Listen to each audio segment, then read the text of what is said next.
बिस्मिल्लाहिर्रहमानिर्रहीम। Chapter 11 electrostatic for class second year. आज का हमारा टॉपिक है electric field.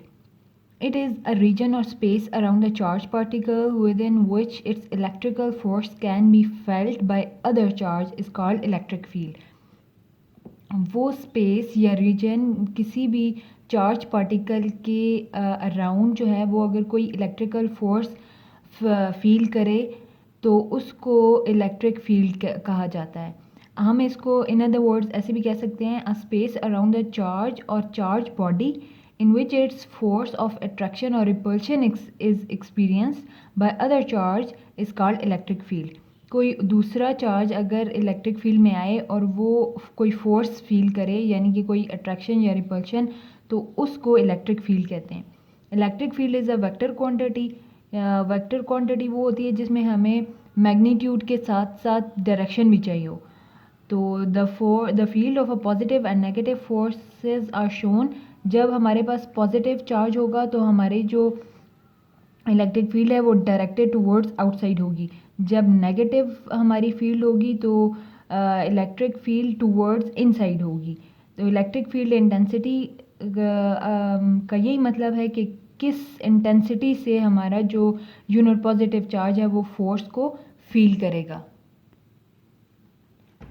Mathematically let F be the force experience by a unit positive test charge Q not placed at a point P. Point P के ऊपर जिसके दरमियान में distance are हो, और ये इस वाले चार्ज से जो फोर्स ये फील करेगा उसको हम अभी स्टडी करेंगे। तो जिसकी जो इलेक्ट्रिक फील्ड होगी वो होगी E is equal to F over Q not.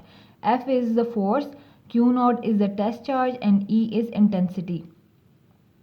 जो ये फोर्स है वो वेक्टर क्वांटिटी है, इसलिए इलेक्ट्रिक फील्ड इंटेंसिटी भी वेक्टर क्वांटिटी है और इसकी डायरेक्शन हमेशा वही होगी जो फोर्स की डायरेक्शन हो। तो इसको हम ऐसे लिखेंगे E is equal to F over Q not, F is equal to E Q not. तो इसका SI यूनिट जो है वो न्यूटन पर कूलम है, क्योंकि फोर्स का जो यूनिट है वो न्यूटन है, क्यू नॉट का जो है वो कूलम है, तो इसलिए ये हो जाएगा newton per coulomb. Electric field intensity due to a point charge. As you can see in this figure, अगर ये हमारे पास एक इलेक्ट्रिक फील्ड क्रिएट हुई है, इन दोनों चार्जेस के दरमियान डिस्टेंस r है और ये इनका जो इसको जो क्यू नॉट है इसको p डिस्टेंस के ऊपर रखा गया है, और ये कूलम लॉ के according to coulomb law the force experience by the point charge Q not is. तो अब हम देखेंगे कि कूलम लॉ जो है वो इस फोर्स को कैसे डिफाइन करेगा। As we discuss in the previous video जहाँ पे हमने कूलम लॉ को ड्राइव किया था, तो वो था F is equal to 1/4 pi epsilon not Q1 Q2 over R square. तो यहाँ पे हम जो है वो Q नॉट और Q लिखेंगे, क्योंकि अब जो हमारी फिगर है उसमें हमारे पास एक Q है और एक Q नॉट है, तो इसलिए हम इसको अकॉर्डिंग टू कूलम लॉ लिख रहे हैं। तो हम इधर लिखेंगे Q not and Q over R square. लेकिन जो हमारी इलेक्ट्रिक फील्ड इंटेंसिटी है वो है F ओवर क्यू नॉट। तो अब हम जो ये वाला F है इसकी वैल्यू पुट करेंगे जो कुछ इस तरह होगी। तो हमने F की जगह इसकी वैल्यू पुट कर दी है ये वाली, तो ये इस तरह हो जाएगा 1/4 pi epsilon not Q over R square, R unit vector, और ये वाला Q नॉट हमने लिखा है 1/Q नॉट। दोनों Q नॉट जो हैं वो कैंसिल हो गए और हमारे पास ये इस तरह आएगा 1/4 pi epsilon not Q over R square, R unit vector. जब हमने यूनिट वेक्टर में लिखा है तो हम इसको इस तरह लिखेंगे, लेकिन जब मैग्नीट्यूड में लिखना है तो जो R है, आर यूनिट वेक्टर है, इसकी ज़रूरत नहीं है। Electric field intensity at electric field intensity for medium. तो अब जो है हम एक मीडियम में देखेंगे कि इलेक्ट्रिक फील्ड हमारी क्या करती है।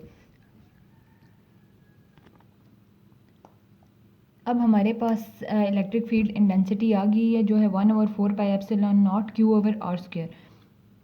हमने पहले पढ़ चुके हैं epsilon is equal to epsilon not into epsilon R. इस एप्सिलॉन की जगह हम जब ये पुट करेंगे एप्सिलॉन नॉट और एप्सिलॉन आर, तो ये हम लोग एप्सिलॉन आर को बाहर लिख देंगे 1/4 pi epsilon not Q over R square.